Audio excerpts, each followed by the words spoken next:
విద్యార్థులారా, ఈరోజు మనం 10వ పాఠ్యాంశం చెప్తాను. నేను ఈరోజు 10వ పాఠ్యాంశం గురించి మీకు వివరించి చెప్తాను, తెలుసుకుందాం. అలాగే మీరు అందరూ ఖాళీ టైంలో ఏం చేస్తూ ఉంటారు? నన్ను ఆడుకుంటూ ఉంటారు కదా. ఇంట్లో మీకు చాలా ఆట బొమ్మలు అనేవి ఉంటాయా? మీ దగ్గర అందరి దగ్గర ఉన్నాయి కదా బొమ్మలు. అంటే మీకు చాలా ఇంట్రెస్ట్, ఇష్టం కూడా. ఆ బొమ్మలన్నింటినీ కూడా చిన్నప్పటి నుంచి బొమ్మలు కొంటూ ఉంటారు. మీ అమ్మగారు మీ నాన్నగారు ఇంట్లో కొన్న బొమ్మలన్నింటినీ కూడా ఏం చేస్తారు? చక్కగా ఒక చోట జాగ్రత్తగా దాచుకుంటారు. ఆ బొమ్మలన్నింటినీ కూడా జాగ్రత్త పరుచుకుని మీరు ఆడుకునేటప్పుడు ఆ బొమ్మలన్నింటినీ తీసుకుని చక్కగా ఆడుకుంటారు. కారు బొమ్మలని, ఇంకా చాలా చాలా రకాలు. ఆడపిల్లలకి అయితే ఆట వస్తువులన్నీ, చిన్న చిన్న ఆట వస్తువులన్నీ కూడా ఉంటాయి. ఆ బొమ్మలంటే మీకు చాలా చాలా ఇష్టం. బొమ్మలన్నింటినీ కూడా జాగ్రత్తగా దాచుకుంటారు, ఖాళీ టైంలో ఆడుకుంటూ ఉంటారు. మీ అందరికీ బొమ్మలంటే ఇష్టమే కదా. ఈరోజు నేను చెప్పబోయే పాఠ్యాంశం పేరు ఏంటి? బొమ్మల ప్రపంచం. బొమ్మల ప్రపంచం. మీకంతా ఏంటి? బొమ్మల ప్రపంచమే. మీ ప్రపంచం అంతా ఏంటి? ఇప్పుడు బొమ్మలతో ఆడుకోవడం, చక్కగా సరదాగా ఎంజాయ్ చేయడం, అవునా కదా? ఈ బొమ్మల ప్రపంచం ఏమిటో మనం పాఠం చదివి తెలుసుకుందాం. ఓకేనా చిల్డ్రన్? చూడండి అమ్మా, మీ తెలుగు టెక్స్ట్ బుక్ అందరూ కూడా ఓపెన్ చేయండి. Page number 39. బొమ్మల ప్రపంచం, 10వ పాఠ్యాంశం బొమ్మల ప్రపంచం. చూడండి, బోర్డు మీద కూడా పెట్టండి, బొమ్మల ప్రపంచం. అందరూ కూడా శ్రద్ధగా టెక్స్ట్ బుక్ వైపు చూడండి. టెక్స్ట్ బుక్ వంక చూస్తే కనుక మీకు బాగా అర్థమవుతుంది.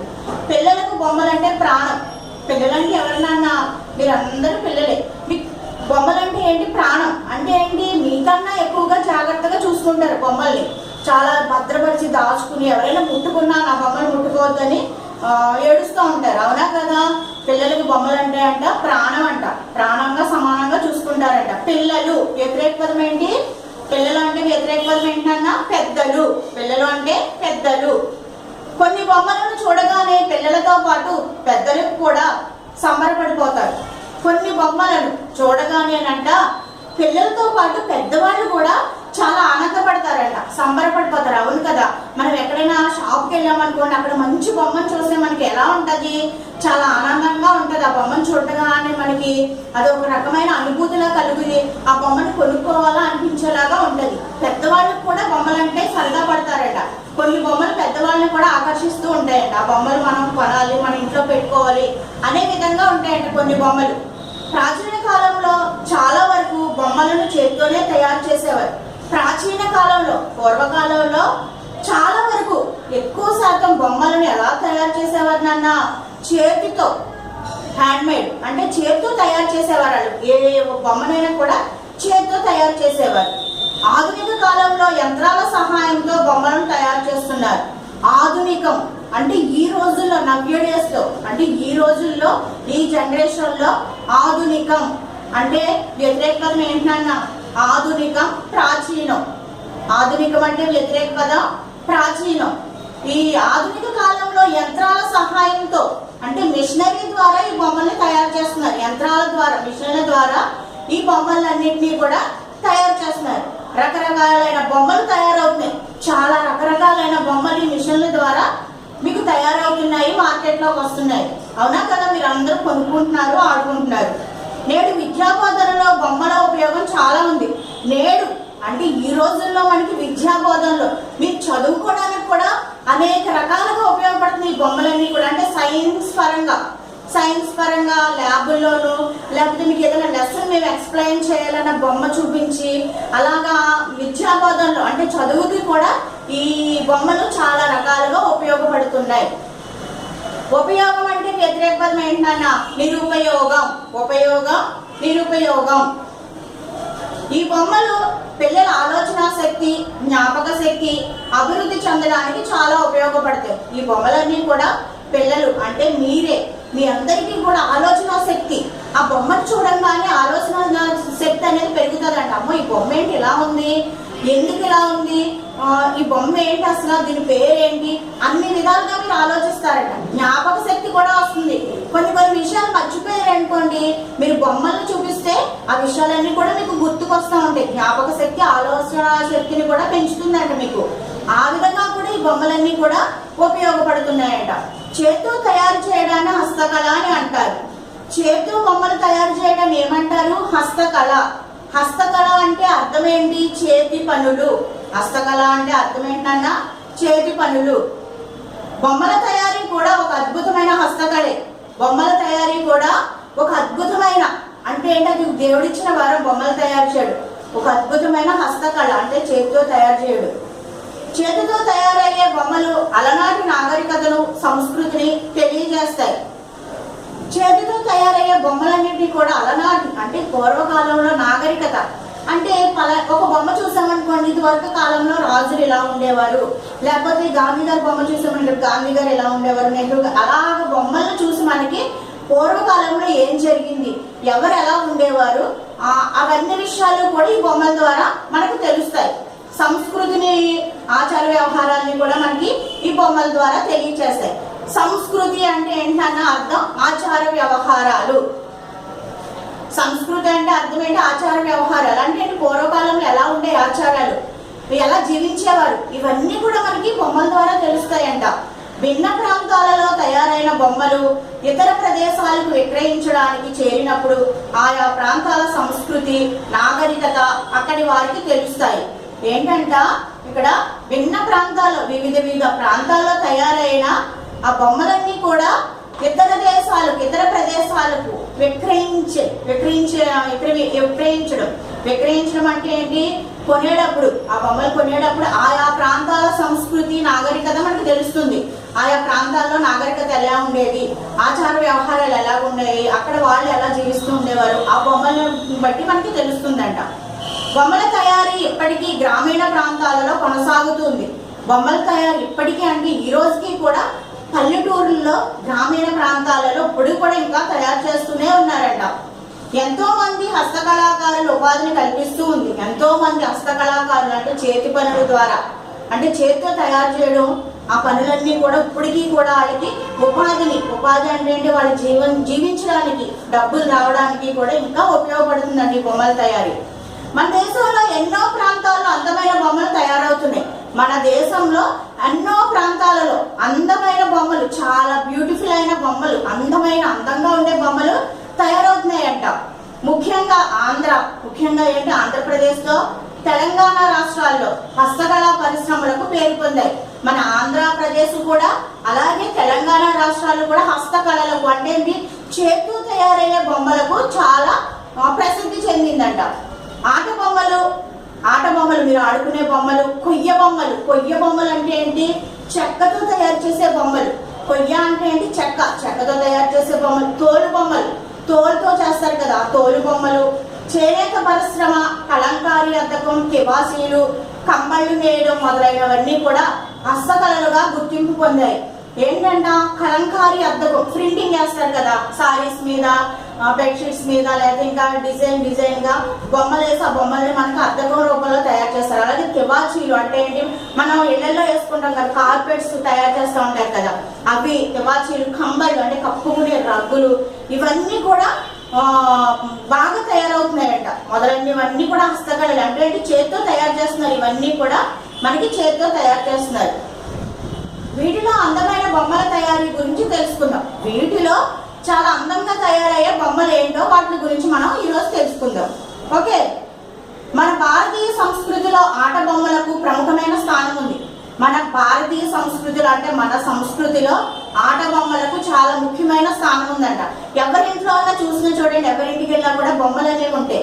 మనం షోకేస్లో పెట్టుకుంటాం, షెల్ఫ్లో పెట్టుకుంటాం, చాలా అందంగా డెకరేట్ చేసుకుంటాం బొమ్మల్ని. అవునా కదా, మీ ఇళ్లలో కూడా ఉన్నాయి కదా బొమ్మలు. ఆంధ్రప్రదేశ్, తెలంగాణ రాష్ట్రాల్లో బొమ్మల తయారీ పరిశ్రమలు వివిధ ప్రాంతాల్లో ఉన్నాయి. మన ఆంధ్రప్రదేశ్లోనూ ఉన్నాయి, తెలంగాణ రాష్ట్రంలోనూ కూడా వివిధ ప్రాంతాల్లో బొమ్మల తయారీ కేంద్రాలు ఉన్నాయంట. ముఖ్యంగా తెలంగాణలోని ఆదిలాబాద్ జిల్లాలోని నిర్మల్, తెలంగాణ రాష్ట్రంలో ఎక్కడంటే ఆదిలాబాద్ జిల్లా, ఏ జిల్లానన్నా ఆదిలాబాద్ జిల్లాలో నిర్మల్ అనే ఊర్లో ఉన్నాయంట. అలాగే ఆంధ్రప్రదేశ్ లో మన ఆంధ్రాలో కృష్ణా జిల్లా మీ అందరికీ తెలుసు కదా. ఆ కృష్ణా జిల్లా దగ్గర విజయవాడ సమీపంలోని కొండపల్లి ప్రాంతం ఏంటన్నా విజయవాడకు దగ్గరలోనే ఉంటుంది కొండపల్లి అని. అక్కడ బొమ్మలకి చాలా ప్రసిద్ధి చెందింది కొండపల్లి ప్రాంతం. మట్టితో కూడా తయారు చేస్తారు మట్టి బొమ్మలు. కొయ్య అంటే చెక్కతోను తయారీలో పేజ్ రన్ చేయండి నాన్న, అందరూ పేజ్ తిప్పండి. Page number 40. ప్రసిద్ధి పొందాయి. మట్టితోనూ పొయ్యితో చేసే బొమ్మలు చాలా ప్రసిద్ధి చెందాయండి. ఇంకా విశాఖపట్నం జిల్లాలోని నక్కపల్లి విశాఖపట్నం అంటే వైజాగ్ అంటాం కదా మనం, అక్కడ నక్కపల్లి లక్క బొమ్మలు లక్కతో తయారు చేస్తారంట. లక్క అంటే బ్లాక్గా ఉంటుంది కదా, దాన్ని కరగో తీసి బొమ్మలుగా తయారు చేస్తారంట. అంకుడు కర్రతో బొమ్మలు, తిరుపతిలో ఎర్రచందనపు బొమ్మలు తయారు చేస్తారు. ఎర్రచందనం అంటే ఎర్రగా ఉంటుంది కదా, ఆ వుడ్తో తయారు చేస్తారు. ఎర్రచందనం రోజ్ వుడ్ అంటాం కదా, ఆ రోజ్ వుడ్తో కూడా బొమ్మలు తయారు చేస్తారంట. అందమైన బొమ్మలను మట్టితోనూ అందమైన బొమ్మలను ఎలా తయారు చేస్తారంటే మట్టితో తయారు చేస్తారు. చిన్నప్పుడు మనం కూడా ఆడుకుంటాం, మీరు కూడా ఆడుకుంటారు. మట్టి దొరికింది అనుకోండి, మనం చిన్న విఘ్నేశ్వరుడు విగ్రహాలు చేసుకుంటాం. మనం వినాయకుడు బొమ్మని, అలాగే చిన్న ఆడుకోవడానికి లక్క పెడతలని, చిన్న గిన్నెని, అలాంటివన్నీ కూడా తయారు చేసుకుంటూ ఉంటారు మీరు మట్టి దొరికితే. అవునా కదా? మట్టితో మనం బొమ్మలు తయారు చేసుకుంటారు. అది మీరు కూడా వచ్చు, మట్టితో తయారు చేస్తారట. కొయ్యతో, చెక్కతోనూ, లోహాలతో అంటే ఇనుము, రాగి ఇలాంటివన్నీ లోహాలతో కూడా, కాగితం గుజ్జు అంటే ఏంటి? కాగితాలని నానబెట్టేసి, న్యూస్ పేపర్ అలాంటివన్నీ ఒక రోజంతా నానబెట్టి అది మెత్తగా పేస్ట్ చేసి, ఆ పేస్ట్ని ఏ బొమ్మలు తయారు చేస్తారో ఆ బొమ్మల మీద వేసి వాటిని కూడా తయారు చేస్తారు. కాగితం గుజ్జుతో తయారు చేస్తారు. సాంప్రదాయానుగుణంగా పౌరాణిక మత సంబంధమైన బొమ్మలే కాక పక్షులు, జంతువులు, కూరగాయలు, పండ్లు, మనుష్యులు, దేవతల రూపాలు మొదలైన బొమ్మలను అందంగా తయారు చేస్తారు. రెండో చూడండి, పౌరాణికం అంటే ఇదివరకు డ్రామాలు, పౌరాణిక సినిమాలు అని వచ్చాయి. అందులో ఆర్నమెంట్స్ అన్ని కూడా గదలు, ఇంకా కిరీటాలు, ఇంకా వాడే వస్తువులన్నింటినీ కూడా తయారు చేసేవారు. అలాగే మతానికి సంబంధించిన మన దేవుడి ఫోటోలు, జీసస్ ఫోటోలు, ఇంకా మతానికి సంబంధించిన బొమ్మలు, అలాగే పక్షుల బొమ్మలు, ఇంకా జంతువులు అంటే ఏనుగు, సింహం, పులి, కోతి ఇలాంటివన్నీ కూడా. కూరగాయలు మనకి ఏ రకాల కూరగాయలు దొరుకుతున్నాయి, కూరగాయల బొమ్మలు. పండ్లు మనకి ఏ పండ్లు దొరుకుతున్నాయో ఆ పండ్లు బొమ్మలను. మనుషులు, ఆడ మనిషి, మగ మనుషులు, ఇలాంటి మనుషులు, చిన్నపిల్లలు, పెళ్లి కూతురు బొమ్మ, ఇలాంటివన్నీ మనుషుల బొమ్మలు అనంట. దేవతల రూపాలు, దేవుడి ఫోటోలు అంట. ఇవన్నీ కూడా మనకి బొమ్మలను అందంగా తయారు చేస్తున్నారంట, చాలా అద్భుతంగా తయారు చేస్తున్నారు. అవునా? మనందరం కూడా ఎక్కడికైనా జాతరకు వెళ్ళినా, తిరునాళ్ళకి వెళ్ళినా, లేదా బయటికి ఎక్కడైనా గుడికి వెళ్ళినా, అక్కడ జాతర జరిగినప్పుడు మన బొమ్మలు అమ్ముతూ ఉంటాయి. అవన్నీ కూడా కొనుక్కు తెచ్చుకుని మనం ఇంట్లో భద్రపరుచుకుంటాం. అవునా కదా? మీరు కూడా కొనుక్కుంటారు కదా. బయటికి ఎప్పుడైనా వెళ్ళినప్పుడు మీరు ఏం చేస్తూ ఉంటారు? ఆ బొమ్మలన్నీ కొనుక్కుని, మనకి మౌళ్ళమ్మ తిరునాళ్ళు జరుగుతాయి, జాతర జరిగినప్పుడు చాలా రకాల బొమ్మలన్నీ కూడా చాలా దుకాణాలు పెట్టి అమ్ముతూ ఉంటాయి. మనం ప్రత్యేకంగా వెళ్ళి ఆ బొమ్మను కొనుక్కు తెచ్చుకొని మనం దాచుకుంటూ ఉంటాం. అవునా? అన్ని రకాల బొమ్మలు తయారు చేస్తున్నారంట. ప్రతి బొమ్మలో అద్భుతమైన హస్తకళా నైపుణ్యం కనిపిస్తుంది. ప్రతి బొమ్మలోనూ కూడా అంటే వాళ్ళు తయారు చేసే విధానం చాలా అద్భుతంగా కనిపిస్తుందంట మనకి. అమ్మో, ఇంత అద్భుతంగా, ఇంత అందంగా తయారు చేశారా అని మనం అనుకుంటా ఉంటాం ఆ బొమ్మను చూసేసరికి.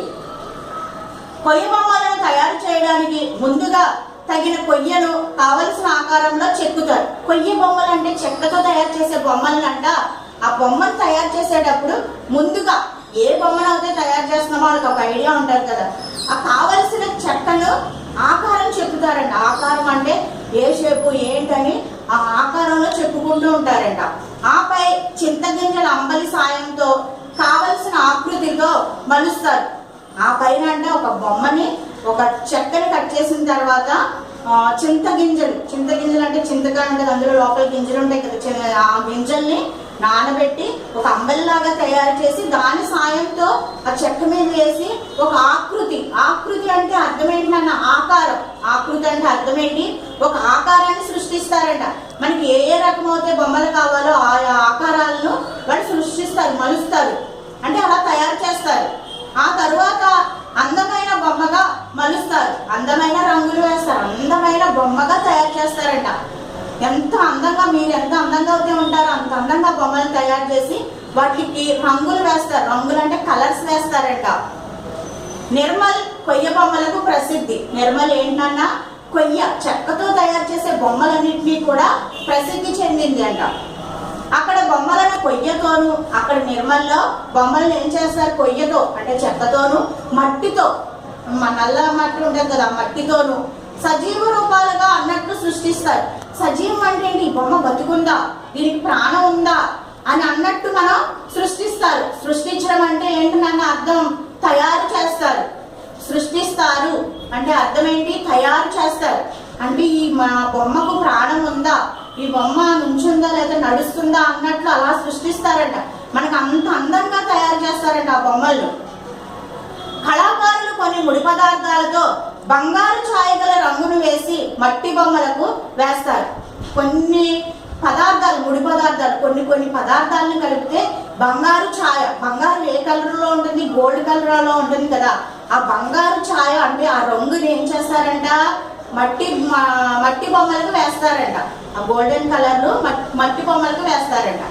ఆ రంగు చాలా కాలంగా వెలిసిపోకుండా ఉంటుంది. ఆ రంగు ఎలా ఉంటుందంట? ఆ బంగారు ఛాయ రంగు చాలా కాలం ఆ బొమ్మలకి వెలిసిపోకుండా చక్కగా ఉంటుందంట.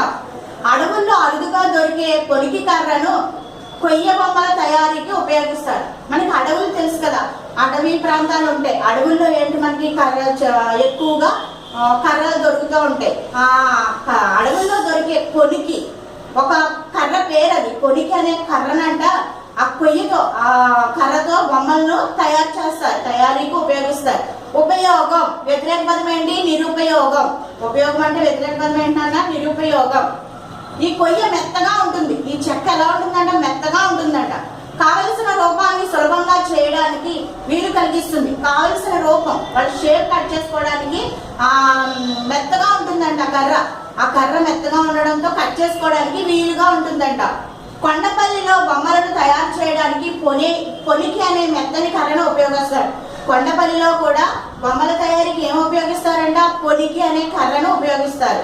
కొండపల్లిలోని కళాకారులు ఏనుగు, అంబారీలు, గుర్రాలు, రథాలు, దశావతారములు, కోటలు, దేవతల రూపాలు, చెట్లు మొదలైన రకరకాల బొమ్మలను తయారు చేస్తారు.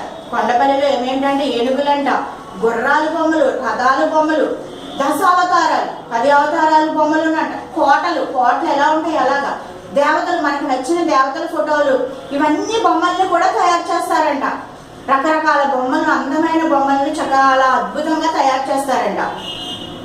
ఈ బొమ్మలకు అందమైన రంగులు కూడా వేస్తారు. రకరకాల బొమ్మలు, ఏ బొమ్మకి ఏ రంగు అయితే బాగుంటుందో, ఏ బొమ్మకి ఏ రంగు వేస్తే మ్యాచ్ అవుతుందో వాళ్ళకి తెలుస్తుంది. అలాగా రంగులు వేస్తూ ఉంటారంట. ఆ సమయంలో బొమ్మలు జీవం ఉట్టిపడే విధంగా ఉంటాయి. జీవం అంటే ప్రాణం ఉన్న బొమ్మల్లా కనిపిస్తాయంట మనకి. చూడండి, నిజంగానే అద్భుతంగా ఉంటాయి బొమ్మలు చూస్తే. ప్రాణం ఉన్నదా అనిపిస్తుంది ఒక బొమ్మను చూస్తే. ఈ బొమ్మలే కాక ఇంకా సాఫ్ట్ టాయ్స్ అంటే ఏంటి? మెత్తటి బొమ్మలు ఈ కాలంలో వస్తున్నాయి కదా, ఎక్కువగా మెత్తటి బొమ్మలు వస్తున్నాయి కదా, అవి కూడా తయారు చేస్తారంట. అంటే ఊళ్ళతో తయారు చేస్తూ ఉంటారు. ఇంకా టెడ్డీ బేర్స్ అని ఇవన్నీ కూడా తయారు చేస్తున్నారంట. మీకు రకరకాల పక్షులు, రకరకాల సంబంధించిన పక్షులు అంట. జంతువులు వివిధ ఆకృతిలో చూడముచ్చటగా ఉంటాయి. వివిధ ఆకారాలలో చూడముచ్చటగా ఉంటాయంట బొమ్మలు.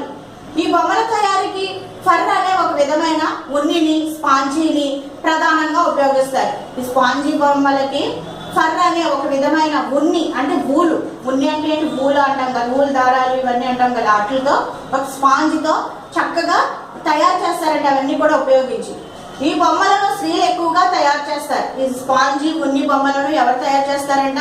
స్త్రీలు ఎక్కువగా, ఆడవాళ్ళు ఎక్కువగా తయారు చేస్తూ ఉంటారంట. ఆంధ్ర, తెలంగాణ రాష్ట్ర ప్రభుత్వాలు, డ్వాక్రా గ్రూపులు ఆదరణ మొదలైన సంస్థలు ఈ బొమ్మల తయారీ ప్రోత్సహిస్తున్నవి.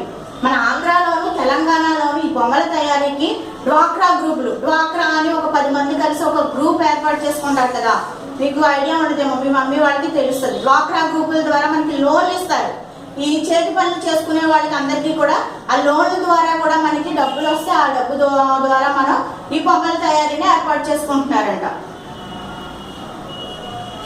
లేపాక్షి వంటి వ్యాపార సంస్థలు ఈ బొమ్మలను విక్రయిస్తున్నాయి. లేపాక్షి అనే వ్యాపార సంస్థలంట ఈ బొమ్మలను విక్రయించడం అంట వాళ్ళు కొనుక్కుంటున్నారు. మనం బొమ్మలు తయారు చేస్తుంటే ఈ లేపాక్షి అనే వ్యాపార సంస్థలు మనం తయారు చేసిన బొమ్మలన్నింటినీ కూడా వాళ్ళు కొనుక్కుంటున్నారు. విక్రయించుట అంటే కొనుట. కళాకారులను ప్రోత్సహిస్తున్నారు. మన దేశంలో దసరా, దీపావళి, సంక్రాంతి మొదలైన ముఖ్య పండుగ రోజుల్లో ఇళ్లలో బొమ్మల కొలువులను ఏర్పాటు చేస్తారు. మన దేశంలో ఏం చేస్తున్నారంట? ఏమేమి టైంలో, దీపావళి టైంలో, దసరాలోను, సంక్రాంతి టైంలోను బొమ్మల కొలువులు ఏర్పాటు చేసుకుంటాం. మీ అందరికీ తెలుసు కదా. ఆ బొమ్మల కొలువులు పెట్టినప్పుడు మనం ఏం చేస్తాం, రకరకాల బొమ్మలన్నీ కూడా అక్కడ చక్కగా పేర్చుకుంటాం. అన్ని తయారు చేసి పెట్టే బొమ్మలు మన ఇంట్లో ఉన్నాయి కాకుండా పక్కన వాళ్ళు అందరికీ తెచ్చి బొమ్మల కొలువు ఏర్పాటు చేస్తాం. ఆ బొమ్మల కొలువులు చూడడానికి అందరూ వస్తారు, మన ఇళ్లలో ఏర్పాటు చేసుకుంటూ ఉంటారు. ఆ సందర్భంలో బాలికలు బొమ్మలను ఒక క్రమ పద్ధతిలో అలంకరిస్తారు. బాలికలు అంటే ఆడపిల్లలందరూ కూడా ఆ బొమ్మలను చక్కగా పేరుస్తారట. అందువల్ల ఆ బొమ్మలు ఒకే చోట కొలువు తీరినట్లు ఉంటాయి. ఆ బొమ్మలన్నీ ఎలా ఉంటాయంటే ఒకే చోట కొలువు అంటే ఉన్నట్లు మనకు కనిపిస్తాయంట. బొమ్మలు కేవలం ఆట వస్తువులుగానే కాక పిల్లల మనోవికాసానికి, సమైక్యతకు దోహదపడతాయి. బొమ్మలు ఆట వస్తువుగానే కాకుండా మన తెలివితేటలకు, మన మనోవికాసానికి, మనం చదువుకోవడానికి, మనకు అన్ని విధాలుగా కూడా ఈ బొమ్మలు ఉపయోగపడతాయంట. బొమ్మను చూస్తే మనకి ఏమి గుర్తొస్తుంది, ఈ పలానా బొమ్మ, లేకపోతే ఈ దేవుడి రూపం, లేకపోతే ఇది సైన్స్కి సంబంధించిన బొమ్మ అని మనకు తెలుస్తుంది. తెలిసినప్పుడు కొంత నాలెడ్జ్ కూడా మనకు వస్తుంది, కొన్ని తెలివితేటలు కూడా మనకి లభిస్తూ ఉంటాయి బొమ్మలు చూస్తూ ఉంటాయి. ఆ విధంగా కూడా మనకు ఉపయోగపడుతూ ఉంటాయి.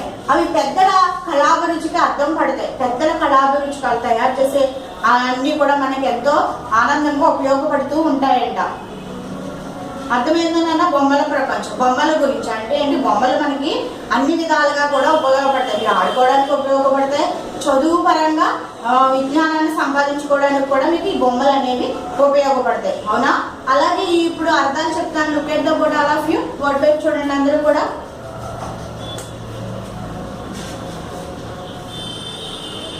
చూడండి అన్న ఒకసారి.